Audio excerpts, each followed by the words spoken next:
সবাই কেমন আছো? আশা করি ভালো আছো। আমি আর আমার মেয়ে এখন বসে বসে দুজনে কি করছি জানো? দুজনে বসে বসে নিমকি খাচ্ছি। এই দেখো, ও তো নিয়ে নিয়েছে, আমাকে একটুখানি হাতে দিয়ে দিয়েছে, আর আমি একটুখানি নিয়ে বসে বসে খাচ্ছি।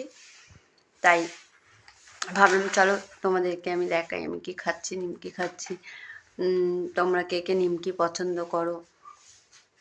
সবারই আমি জানি যে সবারই নিমকিটা খুব ভালো লাগে, তো আমার তো খুব ভালো লাগছে। এখন তাই বসে বসে নিমকি খাচ্ছি।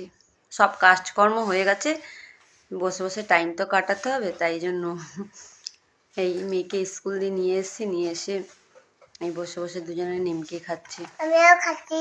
এই যে ও বলবে নিমকি খাচ্ছে। খাওয়ার খাওয়ার দিকে নেই, শুধু উল্টো পাল্টা জিনিসের খাওয়ার